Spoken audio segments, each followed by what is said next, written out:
Megjöttem. Ígértem még tavasszal egy árvai várat, és úgy néz ki, hogy ez ezen a hétvégén fog teljesülni. Viszont az árvai vár már tőlünk is olyan messze van, hogy az nem egy egynapos kirándulás oda-vissza, főleg, hogyha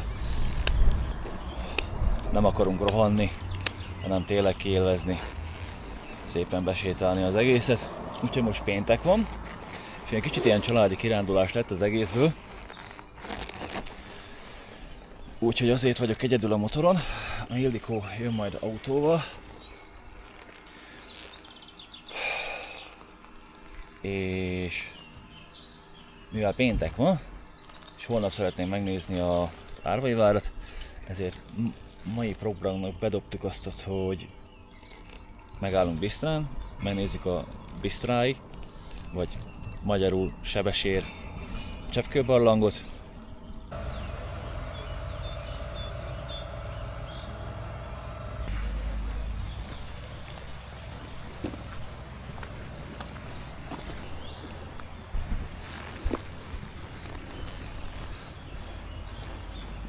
Megboldogult gyerekkoromban a 90-es évek elején minden nyáron idejöttünk kirándulni Bisztrára. Most már sajnos azok a hatákkunyhók, amiben még minden éven a szállásunk volt, sajnos most már nem elérhetők, és valamikor 2000 környékén, ha jól emlékszek, felgyújtották az egészet a francba. Nem úgy sikerült a privatizálás, ahogy szerették volna.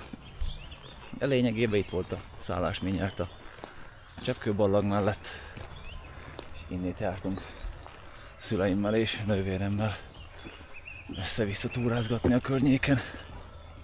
Úgyhogy ekkor szerettem bele a hegyekbe.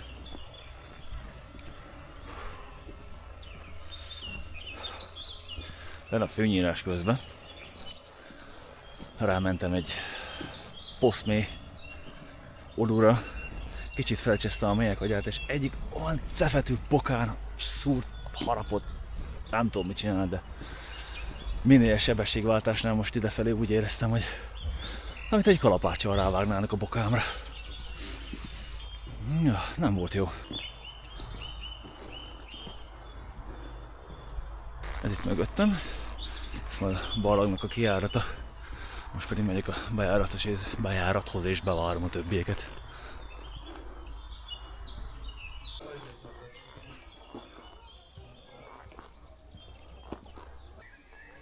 Itt állt a étterem, ahova kajálni jártunk. És ez volt a jegyeladó barlanghoz. Ott a barlang bejárata. Majd pedig itt, ha tovább mentünk, akkor még nem volt így benőve. Zákásztupu, belépni tilos. Szóval arra lefelé ott voltak a haták.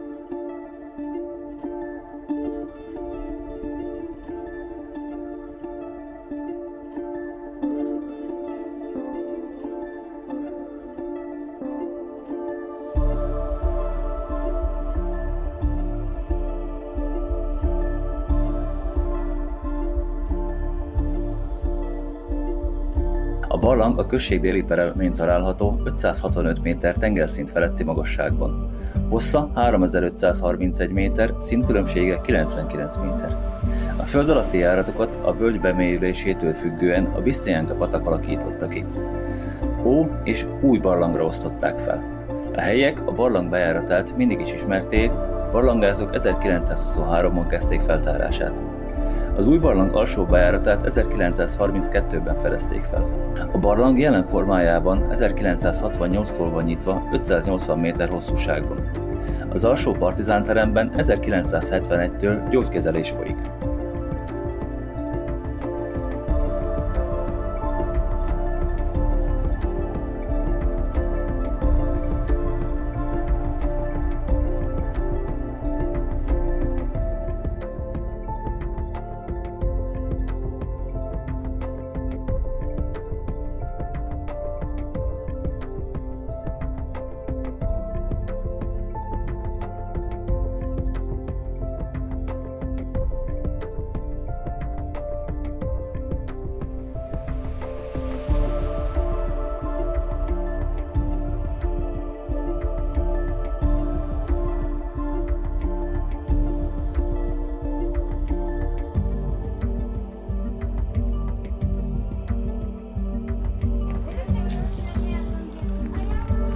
Egymerő nosztalgia.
Hát szerencsére annyira nem áztam el, mint legutóbb Horvátba, de azért emlékeztetve lettem rá, hogy itt van az ideje új esőruhának.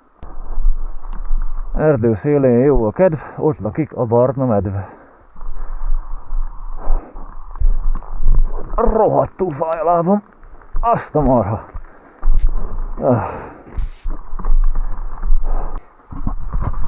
Hát nem tudom hogyan.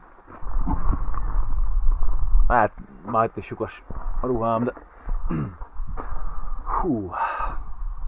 Azt kezdtem érezni, hogy a jobb comb külső oldalam az kezd átázni. Hát ki tudja, hogy milyen szinten van ez itten már elnyűve, meg tönkremenve. Jó, megvárom a kísérőautót. Aztán vagy leveszem esőruhát, vagy nem veszem le az esőruhát. Meglátjuk. Elég sok volt a kamion, úgyhogy esélyes, hogy autóval kicsit lassabb a út. Van szép helyen vagyunk.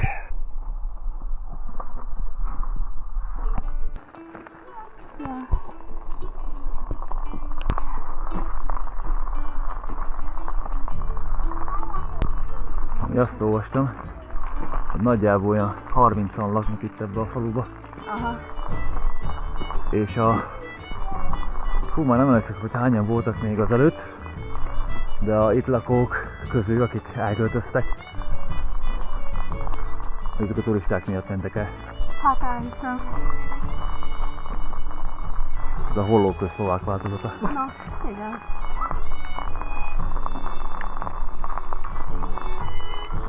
Na, ez mondjuk ez új. Bár azt nézem, hogy úgy van építve, mint a többi eredetiek. Csak új. Hát lehet, hogy pont ebben lesz. Ja. Hát mert ugye 5 és 3-ig vannak mi.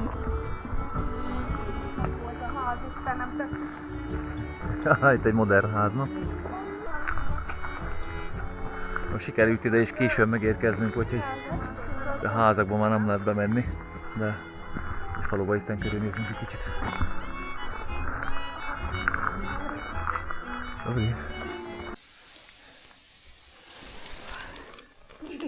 Hát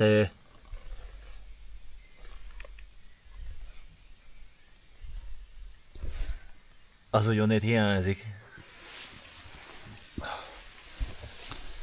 Valószínűleg mikor leszálltam, hozzáértem. Jaj, egy kosz már megint. Jó, most a Bükorinyesztő a szállásunk felé nem kameráztam, mert megint össze-vissza esett, meg reddes volt az út, meg minden nyavaja. Viszont lehet, hogy majd hónap, hogyha megyünk át a várhoz, akkor fogok.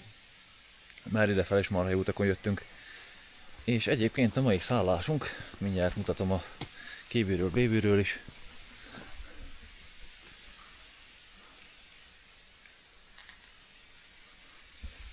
A penzion Zázrivka, Zázriva település mellett.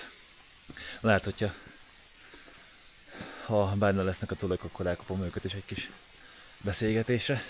Mindjárt mutatom a szobát.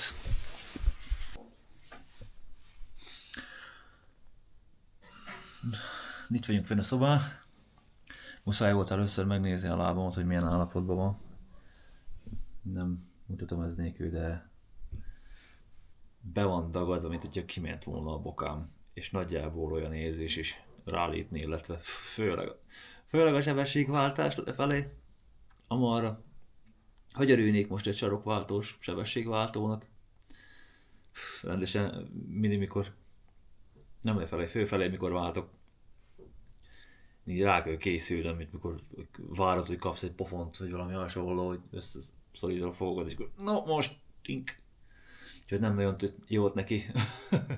Ezek a kanyargós utak, főleg hogy utolértem autókat, azt leelőztem, azt megint utolértem, azt megint leelőztem. Hát ha még az lett volna, hogy nagyjából ilyen 3-asba, 4-esbe tudok menni, akkor jó, csak voltak a helyek, hogy teljesen le kell lassítani, aztán meg föl lehet gyorsítani. Na, mindegy, hát ez most kínlódás. Jó, mindjárt.